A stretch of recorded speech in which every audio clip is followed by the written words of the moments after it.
Hello good evening सबैजनालाई। आज पनि मेरो चोचे छ है मुकबाङमा। आज कम्ती छ है। आज चाहिँ कति पिस छ भने 3 6 9 1 2 3 4 5 6 7 8 9 10 पिस मात्रै खालि यो फर्सीको सब्जी। दुईटा डल्ले खोर्सानी छ तर दुईटा चाहिँ खानु सक्छ सक्दैन हो, तर पनि दुईटा चाहिँ म ट्राई गर्छु खाने।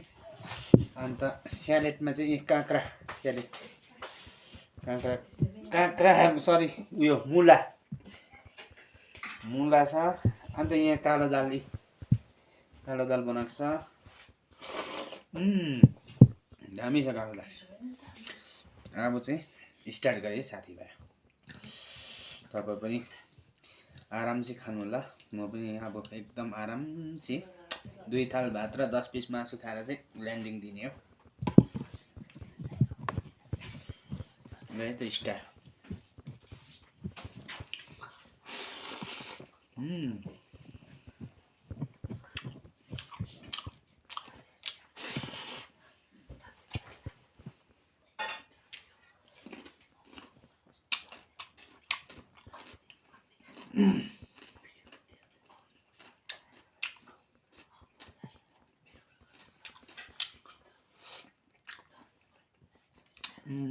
दामी पकायो।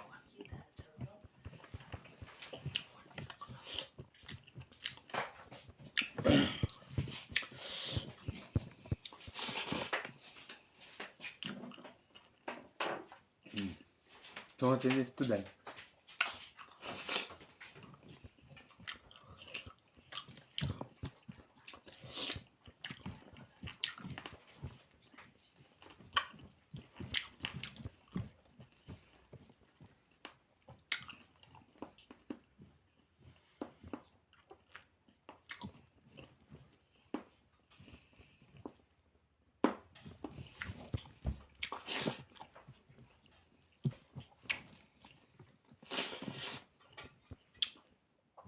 फर्सी पनि छ।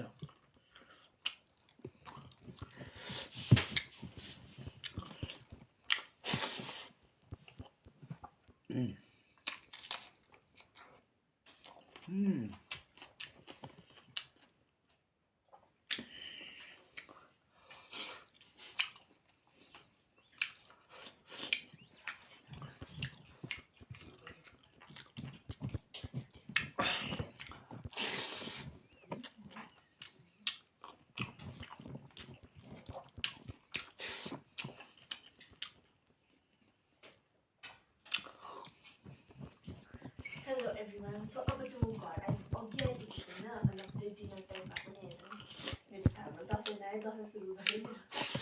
चच्चेको मासु खानु आज खाँदैछु होइन। अनि हाम्रो अर्ग्यानिक फर्सी घरमै भएको हो। दाल मम्मीले बनाइदिनु भएको। सबैजनालाई ह्याप्पी दसैँ। सबैजनालाई चाहिँ ह्याप्पी दसैँ एडभान्स नै आइदिने हो। मेरो नानी पनि भात खान्छ, मुकबाङ बनाउँदैछ तल्लोपट्टि। Bye take care. मेरो चाहिँ खाना भइरहनु हुँदैन होइन। अब रुममा त भनेको जस्तो खानु पाउँदैन होइन। मतलब यस्तो मिठो आफूले बनाएको जस्तो हुँदैन। अब घरमा मम्मीले बनाएको टेस्टै अर्को हुन्छ। चच्चे मेरो फर्स्ट टाइम हो बाइ द वे। म खाँदिनँ त चच्चे होइन, सानैदेखि भाइ थियो तर आज चाहिँ फर्स्ट ओपनिङ गरेको नि त। So see you in next blog. Bye bye. अन्त यसको रिजल्ट चाहिँ म भोलि भन्छु। म बिसन्चो हुन्छ कि सन्चो हुन्छ, किनभने पहिला चाहिँ खाना एक हप्ता यसरी खाँदाखेरि चाहिँ बिमार भएको थियो नि त दाजु कि। अब म भोलि भन्छु नि ल।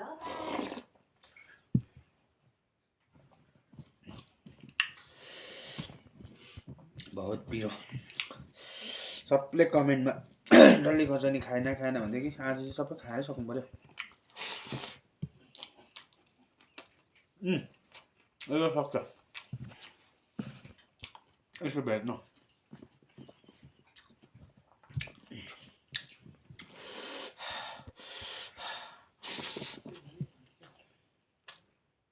दसैँ लाग्यो हाम्रो चाहिँ।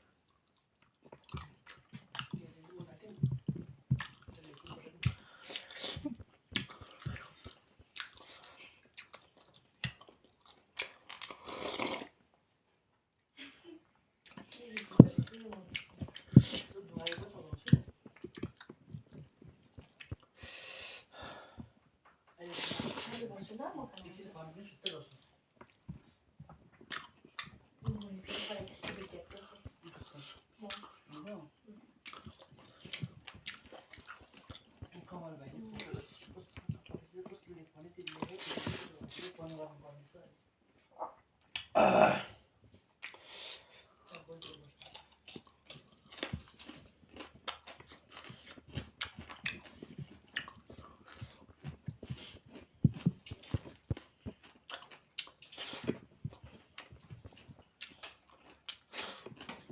अरुणाचल केजीको मर्यादा यो चाहिँ रातो मासु फल मासु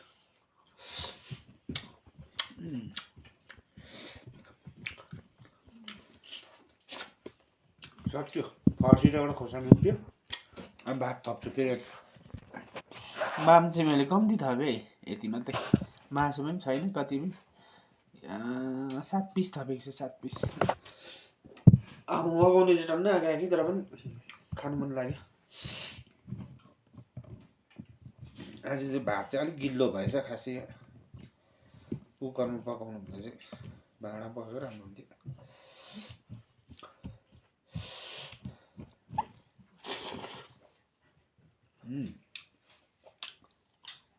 11 पिस भयो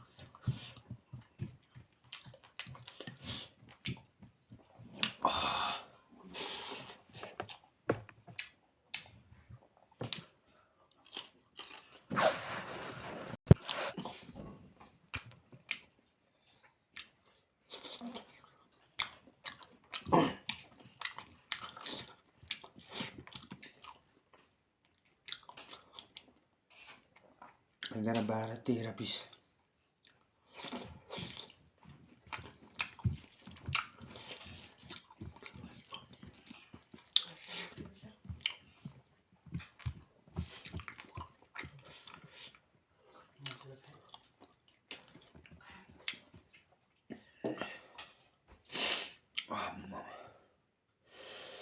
यो खालको हुन्छ है चौचे चाहिँ दामी पाकेको छ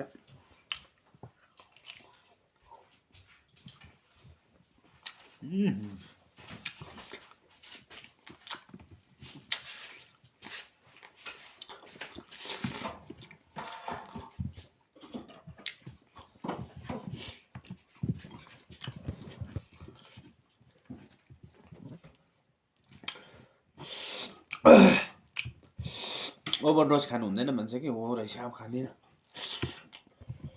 यति छ